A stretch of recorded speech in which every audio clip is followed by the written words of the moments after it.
Good morning students, my name is Aniruddh और आज हम करेंगे क्लास 10th का साइंस का एक chapter chemical reaction and equation, रासायनिक अभिक्रिया और समीकरण। चैप्टर शुरू करने से पहले मैं आपको पिछली कक्षाओं में जो आपने पढ़ा है वो थोड़ा रिवाइज़ करवा देता हूँ। आपने 8th में, 9th में, 7th के अंदर ये पढ़ा है कि चेंजेज होते हैं, यानी कि जो परिवर्तन होते हैं वो दो तरह के होते हैं। एक होते हैं फिजिकल चेंजेस और दूसरे होते हैं केमिकल चेंजेस, यानी कि भौतिक परिवर्तन और रासायनिक परिवर्तन। भौतिक परिवर्तन में आपने पढ़ा कि इसमें कोई भी नया पदार्थ नहीं बनता है, no new substance is form, ठीक है। लेकिन रासायनिक परिवर्तन के दौरान क्या होता है कि जो हमने शुरुआत में जो पदार्थ लिए होते हैं उनसे एक नया पदार्थ बन जाता है, ठीक है। तो केमिकल चेंज क्या होता है? In a process when new substance is obtain, यानी कि रासायनिक परिवर्तन क्या होते हैं जिसमें एक ऐसी क्रिया है जिसमें कोई नया पदार्थ बनता है, ठीक है, which is different that initially taken. और ये क्या है? जो हमने जिन पदार्थों से नया पदार्थ बना है, ठीक है, ये उनसे पूरी तरह से अलग होता है, यानी कि जो नया पदार्थ बनेगा वो पहले वाले पदार्थों से बिल्कुल अलग तरह का होगा। जैसे एग्जांपल के तौर पे देखिए, हम हाइड्रोजन लेते हैं, ऑक्सीजन लेते हैं और क्या बन जाता है? वाटर।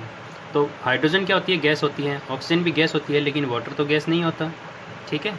ये तो लिक्विड फॉर्म के अंदर होता है, यानी कि द्रव अवस्था के अंदर होता है। तो यही बात है कि जब हम कोई नए पदार्थ लेते हैं और उनसे एक नया पदार्थ बन जाता है, ठीक है, तो ये जो बिल्कुल नया पदार्थ बनेगा ये पहले वाले दोनों से या पहले वाले पदार्थों से क्या होगा? बिल्कुल अलग तरह का होगा, बिल्कुल इंटायरली डिफरेंट होगा, ठीक है। तो इस तरह की जो प्रोसेस होती है इसी को कहा जाता है केमिकल रिएक्शन, यानी कि रासायनिक अभिक्रिया, ठीक है। अब रासायनिक अभिक्रिया को हम केमिस्ट्री के अंदर कैसे लिखते हैं? तो रासायनिक अभिक्रिया को लिखने का एक तरीका होता है। रासायनिक अभिक्रिया में क्या होता है? अभिकारक होते हैं, यानी कि रिएक्टेंट एक हो सकता है, रिएक्टेंट्स हो सकते हैं, यानी कि अभिकारक एक भी हो सकता है, अभिकारक एक से ज़्यादा भी हो सकते हैं, ठीक है। और उनसे जो नया पदार्थ बनेगा, यानी कि जो नया सब्सटेंस बनेगा उसको हम क्या बोलते हैं? प्रोडक्ट बोलते हैं, ठीक है, यानी कि उसको हम हिंदी में उत्पाद कहते हैं। अब क्या होता है कि रिएक्टेंट और प्रोडक्ट के बीच में एक हम एरो लगाते हैं, यानी कि तीर का निशान लगाते हैं, ठीक है।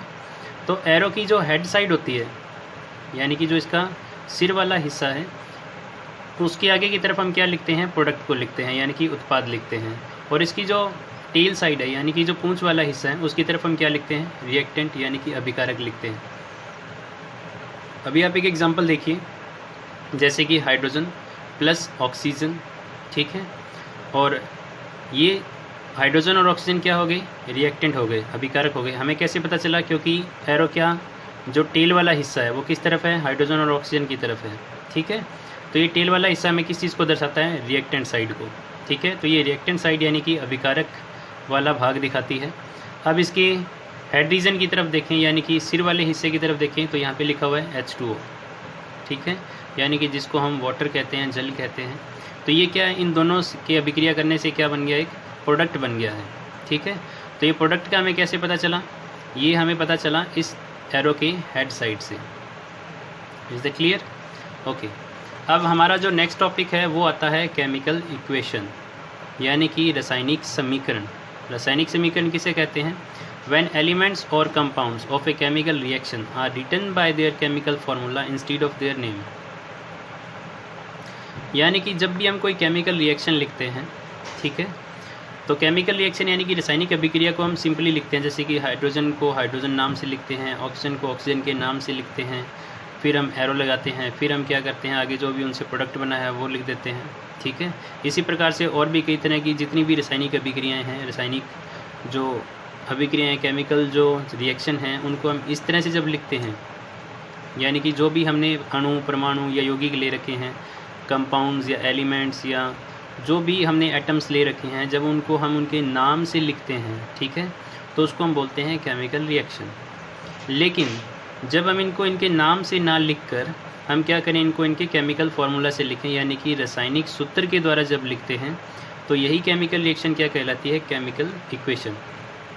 जैसे यहाँ पर हाइड्रोजन, ऑक्सीजन और आगे प्रोडक्ट बना वाटर, लेकिन हम इसको हाइड्रोजन, ऑक्सीजन और वाटर को ऐसे ना लिखकर इनके केमिकल फार्मूला यानी कि रासायनिक सूत्र से लिख दें, ठीक है।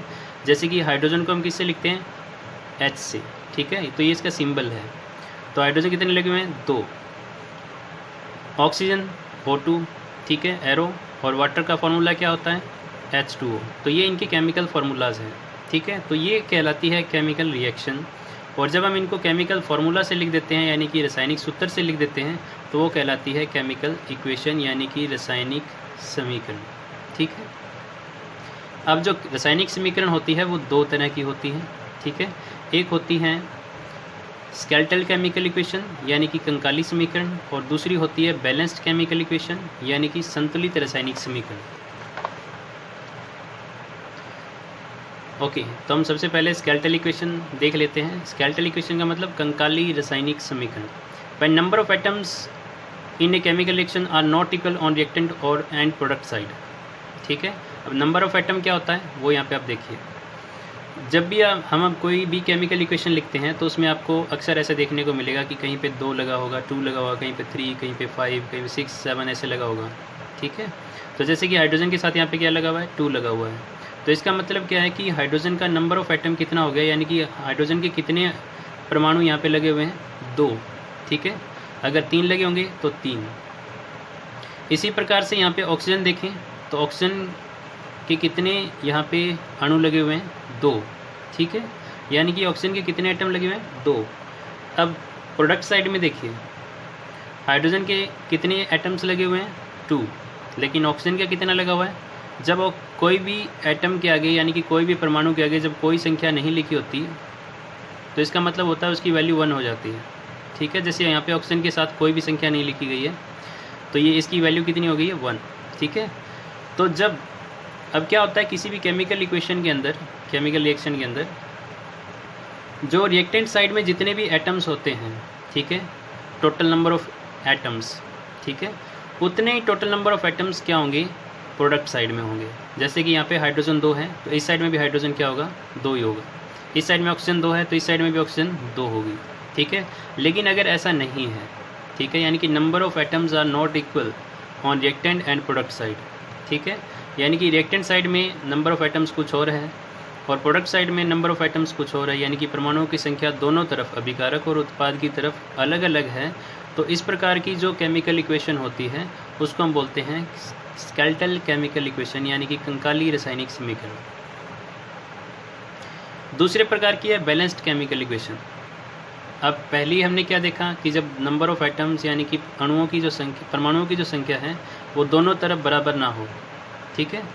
लेकिन अगर दोनों तरफ इक्वल हो, बराबर हो, ठीक है, तो हम क्या कहेंगे उसको बैलेंस्ड केमिकल इक्वेशन यानी कि संतुलित रासायनिक समीकरण। देखिए यहाँ पर हाइड्रोजन कितना है 4, ठीक है, ऑक्सीजन कितना है 2 है, ठीक है। इस साइड में भी हाइड्रोजन कितना है 4 है और ऑक्सीजन भी कितना है 2 है, ठीक है।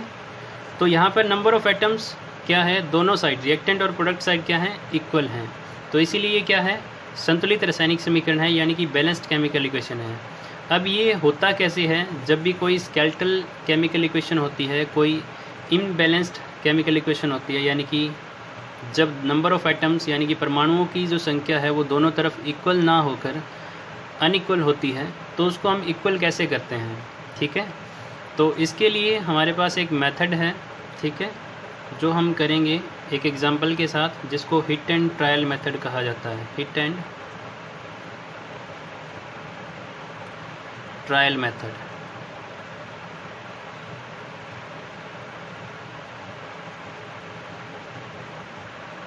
हिट और ट्रायल विधि, हिंदी में इसको हिट और ट्रायल विधि कहा जाता है कि किसी भी कंकाली रासायनिक समीकरण को जब हम संतुलित रासायनिक समीकरण बनाएंगे तो उसके लिए हमारे पास एक मेथड है हिट एंड ट्रायल मेथड यानी कि हिट और ट्रायल विधि। तो आज के टॉपिक से रिलेटेड जितने भी क्वेश्चन हैं वो हम देख लेते हैं। पहला क्वेश्चन है रासायनिक समीकरण किसे कहते हैं, ये कितने प्रकार की होती है, उदाहरण दें। Define chemical equation, right it's type with example. What is a chemical reaction, give example. रासायनिक अभिक्रिया किसे कहते हैं, उदाहरण भी दें। तो आज के लिए बस इतना ही, थैंक यू।